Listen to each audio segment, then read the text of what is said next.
No queda la menor duda, el Poder Judicial se encuentra permanentemente en las sombras, en la opacidad. Un poder que es decisivo en la vida democrática mexicana, que tiene que ver con temas prioritarios para la ciudadanía, como la defensa de su patrimonio y la rendición de cuentas de los gobernantes. Desde que inició la Cuarta Transformación, e incluso antes, los enfrentamientos entre López Obrador y el Poder Judicial eran clarísimos y tenían que ver con prioridades distintas de gobierno. Es innegable que el Poder Judicial tiene que ser reformado 20 años después del inicio de la transición. Pero ¿cómo hacerle para reformarlo sin restarle su autonomía? Hoy en el tema es Poder Judicial. ¿Reforma al Poder Judicial para limpiarlo o para controlarlo?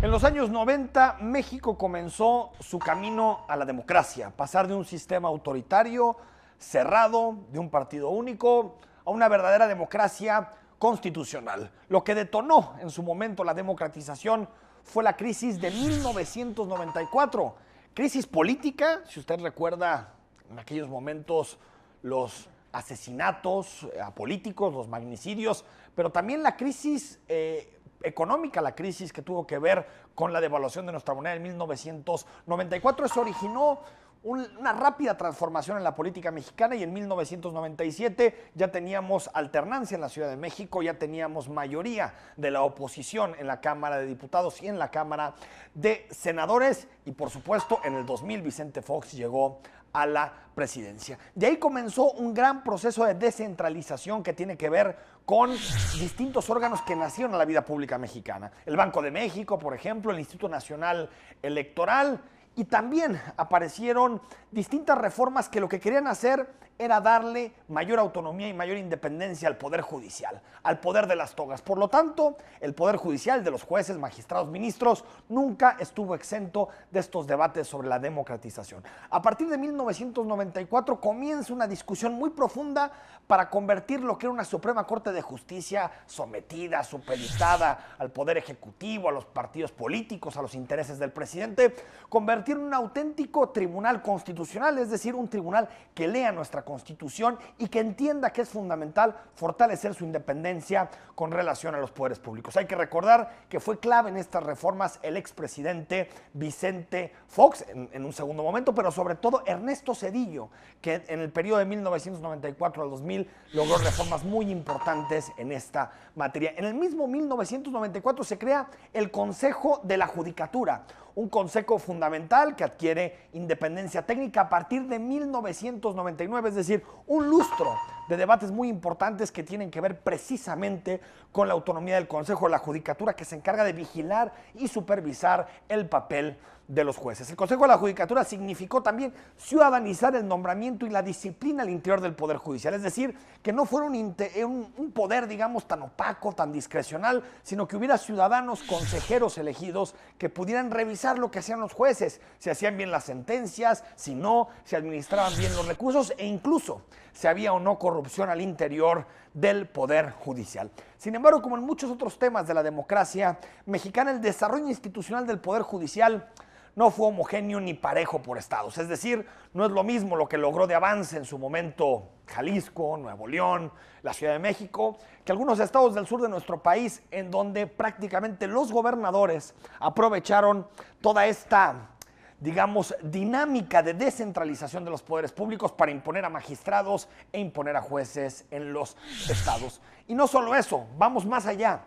Las cuotas de los partidos políticos fueron fundamentales. Así, en cada uno de los congresos a nivel estatal se empezaron a repartir el pastel, el botín del Poder Judicial, y esa forma de repartir el Poder Judicial fue el origen, el germen de la corrupción que estamos viviendo en este momento a nivel de Poder Judicial. Se avanzaron en algunos estados, encontramos diferencias notables y si vemos los análisis tal vez ahí veremos Chihuahua con avances muy importantes también en la materia, pero hay que decir, el desarrollo del Poder Judicial fue asimétrico, heterogéneo y la corrupción nunca fue abolida.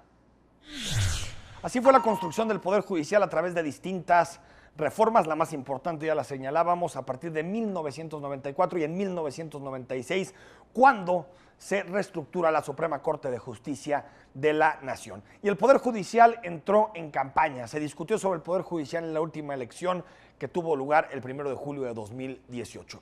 Si uno revisa el programa de Andrés Manuel López Obrador, actual presidente de la República, usted se va a dar cuenta en el proyecto alternativo de Nación que no hay una sola referencia al Poder Judicial, ni una sola. No aparece ni siquiera un señalamiento en las cientos de páginas que tiene el proyecto alternativo de Nación. Sin embargo, a pesar de no haber ese tipo de referencias, desde el primer día de su administración, el presidente ha apuntado contra las togas, ha apuntado contra los magistrados. Era apenas el 3 de diciembre y el diario español El País ya titulaba El Poder Judicial en pie de guerra contra Andrés Manuel López Obrador. 3 de diciembre, estamos hablando 2 días después del discurso de toma de protesta que se dio en San Lázaro por parte de Andrés Manuel López Obrador. Más de 2,000 empleados del Poder Judicial se amparaban contra distintas legislaciones que, de acuerdo a lo que ellos pensaban, podría atentar contra sus derechos y en particular contra su estabilidad laboral. Y es que López Obrador no escondió durante la campaña que 2 ejes que iban a marcar su administración, tanto en el Poder Ejecutivo como en el resto de poderes, tenían que ver con la austeridad, es decir, que se gastara menos en salarios, privilegios, prerrogativas para los funcionarios públicos y el combate a la corrupción. Y desde ahí empezó a decir un poder que no se está sumando precisamente a estas 2 cruzadas, combate a la corrupción y austeridad, es el Poder Judicial. López Obrador no llevaba ni 15 días al frente de la presidencia de la República cuando apuntaba a los exorbitantes, impresionantes sueldos que tienen algunos de los ministros de la Suprema Corte de Justicia. Hay que recordar que en este momento hay 11 ministros de la Corte, que es el máximo tribunal, es, digamos, la cabeza. La Corte es como el presidente para el Poder Ejecutivo, como el presidente de la mesa directiva para el Congreso. Es la cabeza del Poder Judicial. Un salario de 600,000 pesos que no es salario bruto, pero que sí tiene que ver con la suma de muchas cosas que tienen que ver con privilegios de los ministros, desde seguros privados hasta haberes de retiro, temas que tienen que ver con asistencia de despensa, muchísimos elementos que constituyen el salario integral de un ministro que alcanza los entre 500 y 600,000 pesos en total. No le faltaba razón al presidente cuando señalaba y dice: el Poder Judicial tiene una autonomía que muchas veces no se utiliza para proteger sus sentencias o para proteger su criterio jurídico en torno a distintos temas, sino para proteger sus intereses, sus buenos salarios, que se les pague también hospitales privados, escuelas privadas a sus hijos, nepotismo, que hay muchísimo dentro del Poder Judicial, es decir, un magistrado, un ministro, un juez que recomienda a su hija, a su hijo o a su primo. Por lo tanto, sí era importante abrir ese debate en torno a los privilegios que existen en el Poder Judicial. A esto la Corte reaccionó en su momento defendiendo su autonomía cuando todavía no había cambio de presidente y dijo: impulsaremos autónomamente desde nuestra concepción un adelgazamiento de sueldos y prerrogativas en la cúpula judicial. Sabían los ministros de la Corte que no podían seguir justificando que en un país en donde se gana entre 7 y 8,000 pesos hubiera ministros de la Corte con salarios que llegaran a los 500, 600,000 pesos. El 13 de diciembre, estábamos todavía en el año pasado, el Poder Judicial anunció un programa muy profundo de austeridad. 1,900 millones de pesos de austeridad en el Poder Judicial y en particular en la cúpula del Poder Judicial. Luego, reuniones entre distintas fuerzas políticas y en particular entre la mayoría en el Senado, Movimiento de Regeneración Nacional, Morena, con la cúpula del Poder Judicial. Hubo acuerdo para evitar el enfrentamiento entre los 2 poderes. La segunda bala que ya comentábamos de López Obrador es el combate a la corrupción. Ha hecho el combate a la corrupción uno de los principales ejes de su gobierno. Acusó a los jueces y a los magistrados, ojo, de soltar a criminales por corrupción, de soltar a narcos que por errores o leguleyadas en los procesos dicen: este hombre se va a su casa y no enfrenta los procedimientos desde la cárcel. Incluso llegó a la Conferencia Nacional de Gobernadores, a la CONAGO, la reforma al Poder Judicial que en este momento encabeza para todas las entidades federativas el gobernador de Jalisco, Enrique Alfaro. AMLO no se quedó ahí, amenazó con exhibir públicamente a aquellos jueces corruptos y se reunió en su momento con el presidente de la Corte, Arturo Saldívar Lelo de la Rea, para mencionarle cuál es el problema de corrupción al interior del Poder judicial. Eso sí, desde que Arturo Saldívar dio su primer discurso como presidente de la Corte, dijo que uno de los grandes objetivos era combatir la corrupción en el Poder Judicial. Parece que en este tema las dos cabezas de poderes, López Obrador y Saldívar, van por la misma ruta. Son 7 millones al año en sueldo bruto, más otras prestaciones que no están ahí indicadas, pero si no son 600,000, pues son 500,000, y no tengo la menor duda de que son los servidores públicos mejor pagados del mundo. Solamente Donald Trump gana más que el presidente, con todo respeto, de la Suprema Corte.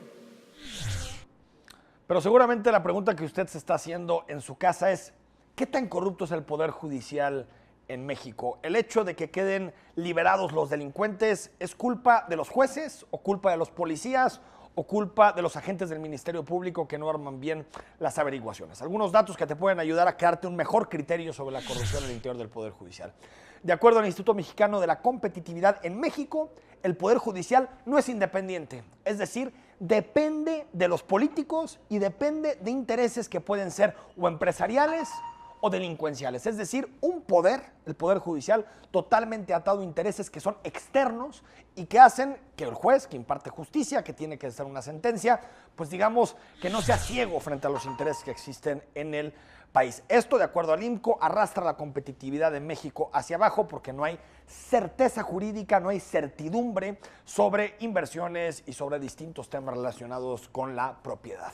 De acuerdo al Índice de Estado de Derecho 2018, que se acaba de publicar, que elabora un instituto muy importante a nivel mundial que se llama el World Justice Project, México está en la posición 92 en Estado de Derecho, 92 de 115 países en Estado de Derecho, es decir, en el cumplimiento de las leyes. Y de acuerdo al mismo estudio que hacíamos referencia, el Poder Judicial no es el límite al gobierno. Hay que recordar que uno de los objetivos del Poder Judicial no solamente es, digamos, analizar las leyes, analizar la constitucionalidad de las legislaciones, sino también ser un límite a los abusos que puedan llegar a cometer los distintos gobernantes. Y en el mismo sentido es uno de los peores sistemas jurídicos, tanto en materia civil como en materia penal. Y un elemento que nos señalan todos los estudios globales es que el influyentismo, es decir, la capacidad que tienes para influir en las decisiones públicas, y la corrupción afectan gravemente la credibilidad del Poder Judicial. Y si lo analizamos territorio por territorio, porque México es un país muy grande, con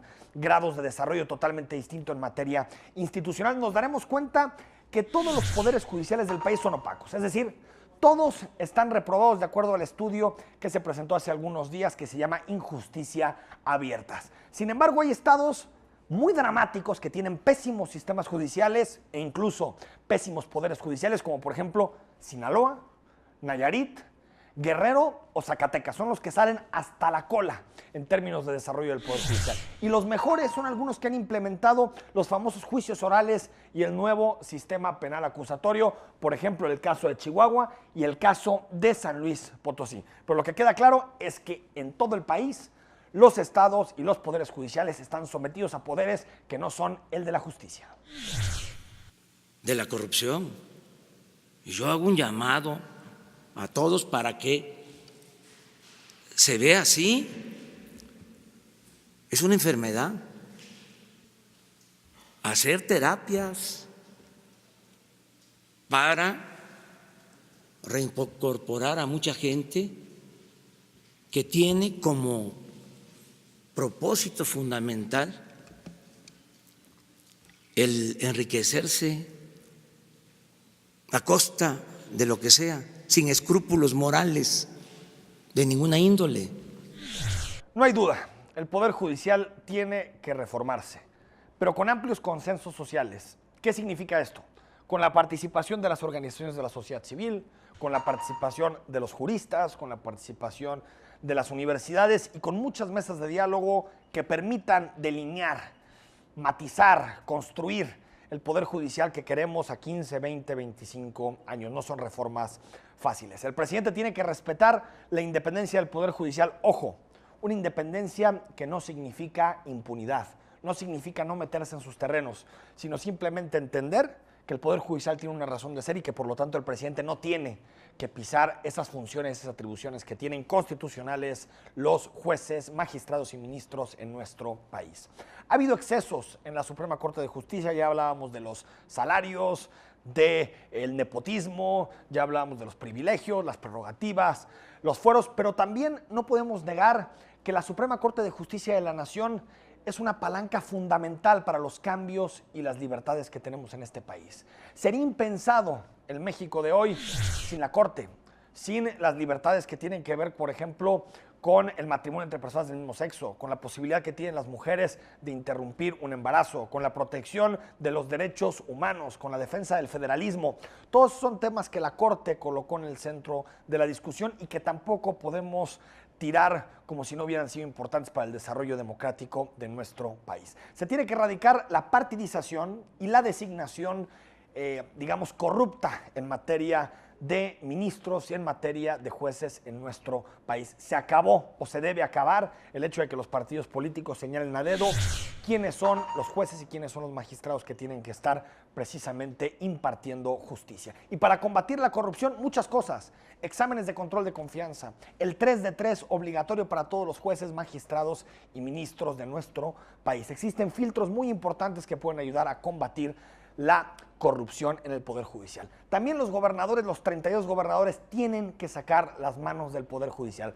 No sirve el poder de las togas si quien dirige es quien está sentado en el otro poder, y lo hemos vivido en muchísimos estados de la República. Es indudable que un Poder Judicial así no beneficia a nadie, un Poder Judicial como lo tenemos, pero los ejecutivos no pueden ser los que marquen el camino.